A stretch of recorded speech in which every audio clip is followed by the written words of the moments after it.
Não sou pai nem pastor, apenas estudo a Bíblia com inteligência artificial para sempre te trazer uma visão imparcial. E aí, como é que vocês estão? Tudo bem? Hoje, capítulo 11 ao 15.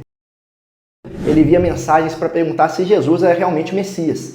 E Jesus responde mostrando provas. Ele fala assim: os cegos veem, os mancos andam, os leprosos são purificados, os surdos ouvem, os mortos ressuscitam e aos pobres é anunciado o evangelho. E depois Jesus fala ao povo sobre João, dizendo que ele era muito mais do que um profeta. Falou assim: dentre os homens, esse daí foi o maior que já nasceu. Ele é um mensageiro prometido. Ele é prometido para preparar o caminho. Mas também lamenta a incredulidade das cidades que viram o milagre e mesmo assim não se arrependeram. Fala Corazim, Betsaída, Cafarnaum, viram muito, mas nada tocou eles. E termina o capítulo com um convite poderoso.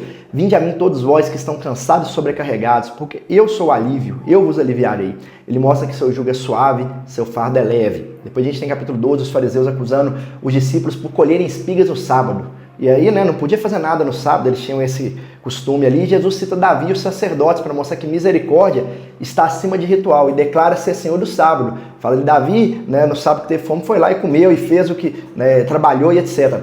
Então ele vai e fala isso. E aí depois, ao ser acusado de expulsar demônios por Beelzebub, que a turma estava falando que ele estava expulsando demônio, não era por ele, é porque ele tinha ali um demônio dentro dele, Jesus explica: olha, um reino dividido não subsiste. Se eu expulso o demônio por demônios, então o reino não chegou, uma casa não pode ficar sobre essa casa. E ele fala também quão grave era aquilo ali, de blasfemar contra o Espírito Santo, de acusar o Espírito, que as palavras revelariam a árvore. Fala assim: pelo fruto se conhece.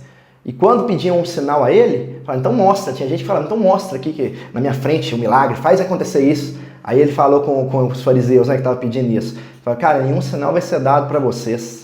Nenhum sinal vai ser dado, a não ser o do profeta Jonas. E vai lembrar lá atrás, fala ainda que aqui está maior aquele que é maior que todo profeta. E não falou, a turma não estava com o coração de acreditar. Falava assim com ele: mostra então. Ele falou: não vai mostrar nada.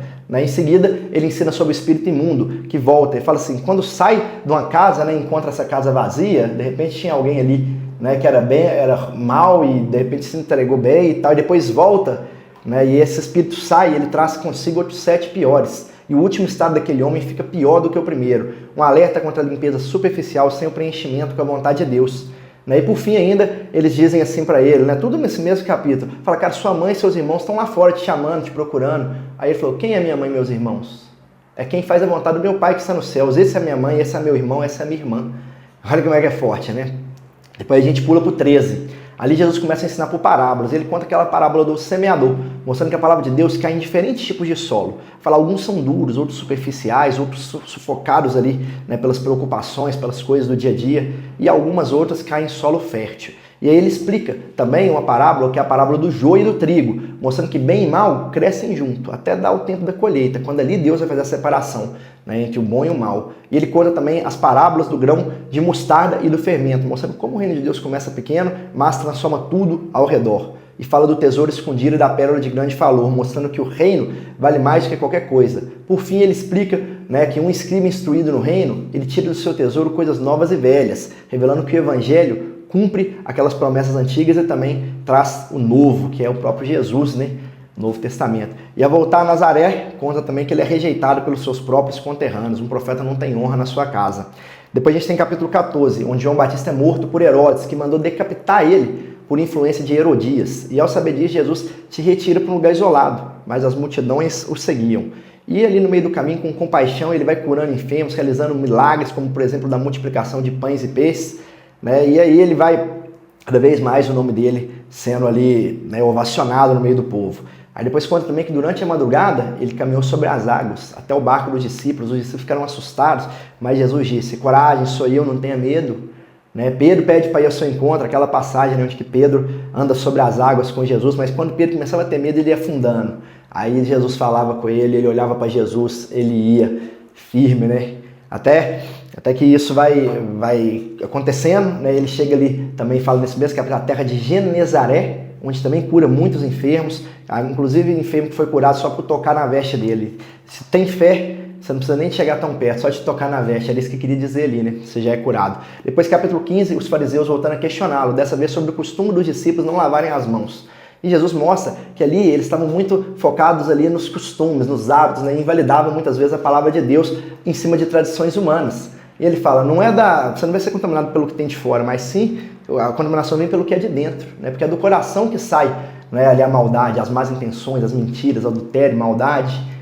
E aí ele vai trazendo, né, ali vai aparecendo né, uma multiplicação de pães e de peixes novamente, né, vai trazendo sempre pessoas atrás dele, ele faz novamente a multiplicação. Depois o capítulo termina mostrando que o reino não se limita a Israel, mas alcança também os povos gentios e que os de coração puro, né, importam mais do que os rituais. Duas lições para tirar desses capítulos. Número 1, Jesus não é apenas um mestre, ele é o descanso para os cansados, ele é o alimento para os famintos. Várias multiplicações de pães rolando aí, né? E depois, a 2 também, o reino de Deus separa o que é aparência do que é essência e recompensa aqueles que guardam a fé verdadeira, mesmo em meio à rejeição. Por fim, vamos orar? Senhor, eu quero te pedir para que o Senhor esteja a nós revelando, Pai, Pai, a Tua palavra, para que a gente não fique lendo ou vendo esses vídeos, Pai, achando que isso é apenas um livro comum, mas que no nosso coração, no nosso espírito, seja revelada a profundidade do que é a Te seguir, do que é, Pai, poder ler a Tua palavra. No nome do Senhor Jesus. Amém? Fique à vontade para deixar seu comentário, compartilhar, que Deus te abençoe de forma grandiosa.